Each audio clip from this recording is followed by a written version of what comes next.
I don't know how you got the girl from The Walking Dead. The Pollyanna two the McIntosh. yeah the two guards. They just play such great villains. You know.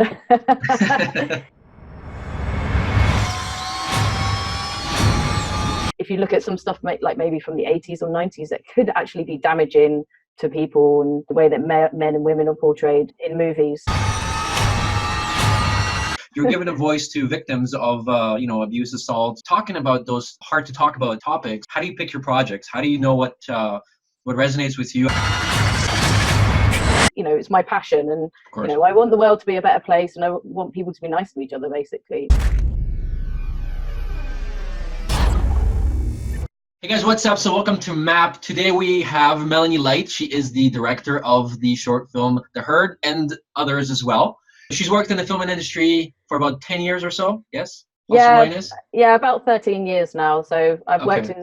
in the art department, production design, art directing sort of thing. Right, and so this has taken you all over the world, I imagine, and you've picked up a lot of skills along the way, which in turn made you start your directing career. So without further ado, just tell us about yourself and how you got into the industry.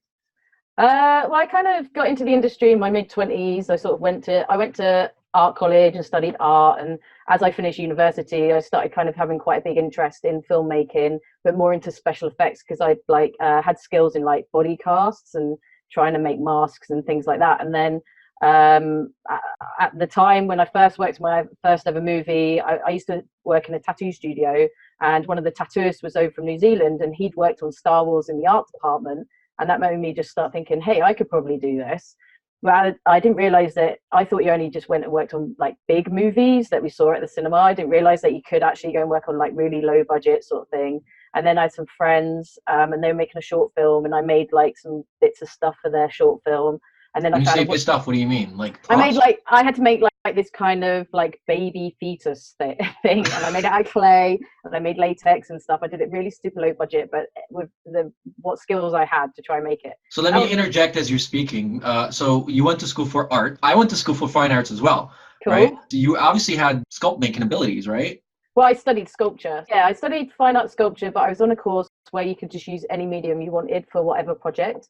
So, for instance, one of my final pieces was like I dressed up as like a serial killer character and just sort of like just stood there like this in a thing and called it Rosemary's Revenge, which is my middle name. This was like 1999 or 2000, and at the time I didn't really have any knowledge with Photoshop or anything. So I just made a poster and it was me. I was really obsessed with horror movies. We had a reading week and I just sat and watched horror movies. What do you watch? What are your favorites? Oh god, that I remember watching this really low budget thing called Camp Blood, and it was so low budget, and for some reason I just really loved it. But yeah, and it was like back when Blockbusters was open. Right. So I remember that. yeah, exactly. So that was back in the day when we had videos, and it was like three videos for like £5, and I would just sit there and just watch movies, and I was probably supposed that for me was my studying. Okay. And I was really into like performance art and installation as well, which I still am, and I still really love art and the use of like woodwork and sculpture and just sort of spatial awareness I took on with me when I started working in the art department. Right. So a lot of your topics for the films that you choose to work on are very controversial. Would you say your films often have some sort of a key message? Yeah. Obviously. But can you talk about that? Films personally reflect your personality and who you are as a person. And for me, as I've obviously I made my short films years and years ago, and I didn't really actually think about the fact that they had a message. I just had an idea and worked off that and made the film. Like I live in a city called Bristol in the UK, which is a really political city. It's a great place to live. And I've kind of like got loads of friends in the punk scene, and punk's really political as well. And since making The Herd, I've realized that that's my interest. And for me, I find film is like such an important platform. I see it as that it's your duty to get voices out there, or just to get a message out there to influence an audience for a positive. I think a lot of people sometimes they can make movies or TV shows. I mean, it's changing a lot now. If you look at some stuff like maybe from the 80s or 90s that could actually be damaging to people, and the way that men and women are portrayed in movies. So for me, I can't help myself. Like, you know, if I go out somewhere and I meet strangers, I will eventually just start sort of talking about political things. You know, it's my passion, and you know, I want the world to be a better place, and I want people to be nice to each other, basically. I like the fact that you're giving the voice to those who can't speak, especially when it comes to the film The Herd. Also, you did a short. I forgot what it was called, but it was the girl running to the forest, and then she turns in out the to. snow. Right, but I mean, even there, you're giving a voice to victims of abuse, assault, or rape. Talking about those hard to talk about topics. How do you pick your projects? How do you know what resonates with you at a time, and then you put all your energy into it? It's interesting because I've got a friend who's a producer, and she's known me for years, and she said that she's noticed she can see a style in my work, but I think sometimes you don't even notice it yourself. And like I said, through Making the Herd, it's kind of put me in that bracket of political kind of social horror, which I'm completely happy for, because like I'm a massive fan of John Carpenter, and I think he does a lot of that with his movies. Film you're talking about, Switch, was the first short film that I ever made, and whilst I was at university, and that was about this guy going to pick up this woman, and then she ends up like, you know, there's a role reversal, and she, you know, cuts his head off in the end. And she's this feral kind of woman in the woods. And then Escape, which I shot in Nevada like quite a few years ago, and that was from a story that a friend had made. I did a music video for him, and I read it, and then I sort of rewrote it, and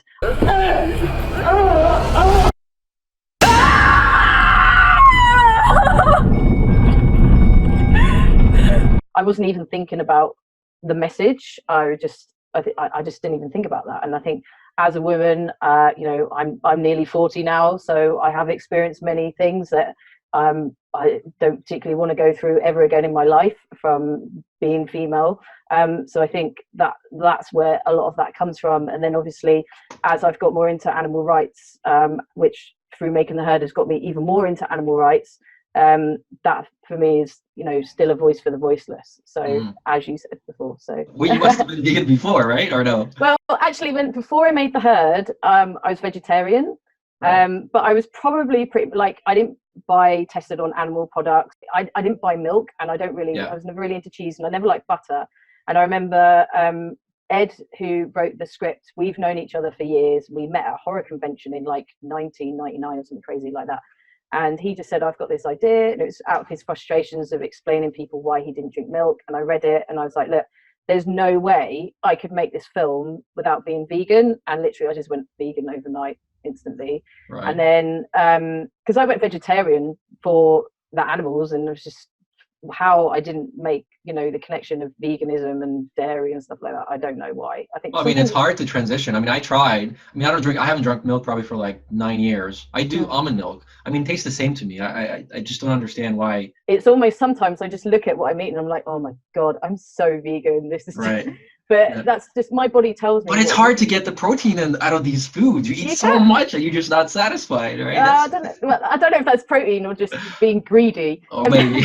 Maybe it's the carbs. Maybe it's the carbs that you get, right? I mean, anyway. Like, you can get protein is in like loads of other stuff that's like much healthier and much better for you than meat. So can you share some interesting facts that you've learned while making the Herd? I did a lot of research anyway, and I think when people do go vegan, they do sometimes you watch loads of videos and stuff, and you just straight away, for me, I was just like, there's no way I want to be part of this system. Just learning what happens to animals and the torture, and like, you know, I just watched all these cow videos, like the credits at the end, like I went through and found all these videos, and it was just like, I was just sitting there crying, and then also you just start, a lot of times if you've been vegetarian, you can beat yourself up and go, why didn't I do this before? I'm so stupid. I tried going vegan when I was in my early 20s, and I didn't know anyone else that was, and then I just stayed vegetarian. So I think it's just, you know, I even watch videos to do like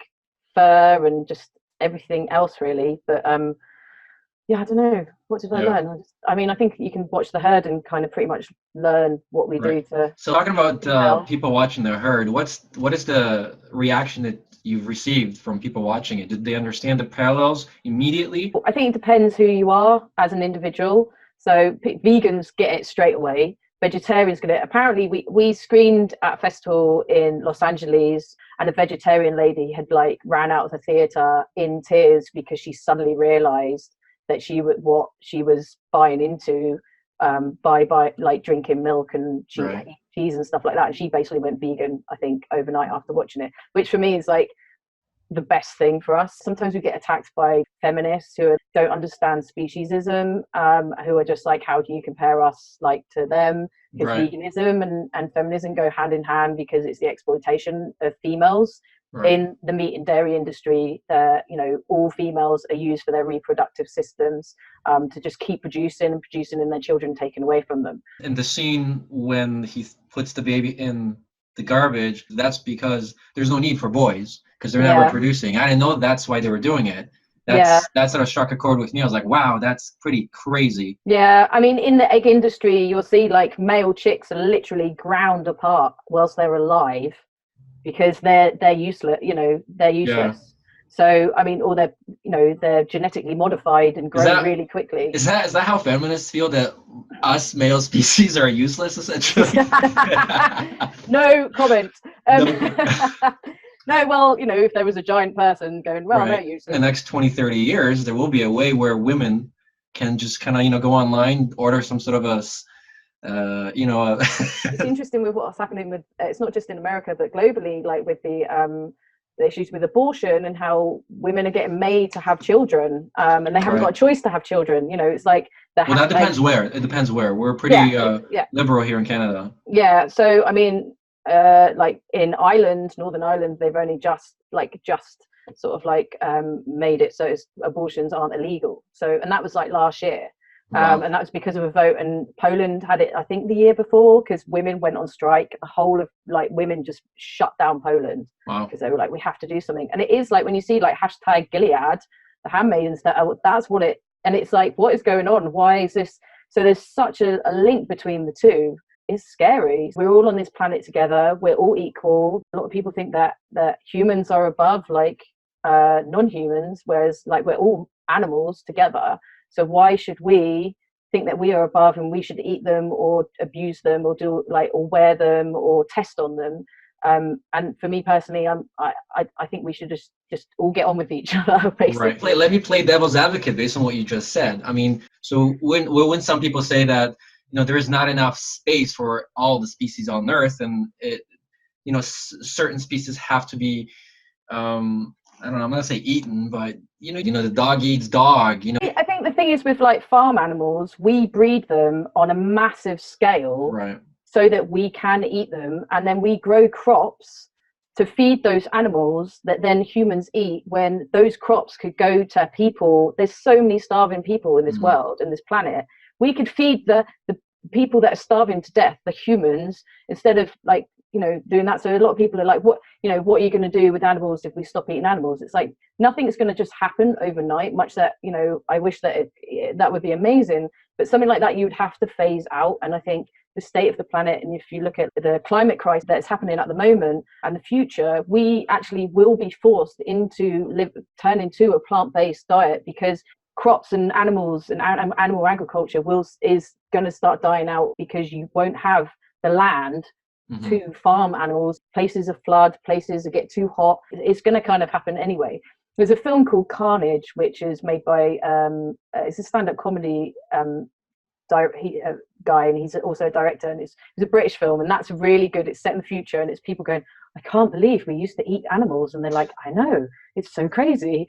So I feel that like if it's dog eat dog, then but those animals don't get put in a room with another human to have a fight to see who does win, do they? Right. They just like get bred and put in cages, and we treat them awfully. And well, it's corporate greed as well, right? It is totally capitalism as well. Right. So but, okay, yeah.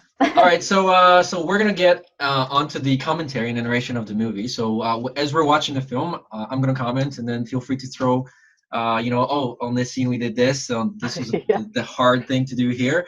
But before I do that, the cast, like, incredible. Like, I don't know how you got the girl from The Walking Dead, Pollyanna McIntosh. The two guards, they just play such great villains,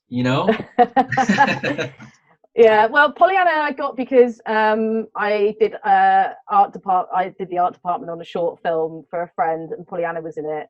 It was kind of just as I was gearing up for the herd, and I sort of basically was like, I really want you in my movie. And it was way before she was, I think she went on to The Walking Dead just after she did that. That's probably because of you. I mean, you started her career. I don't think so, but I'll take that.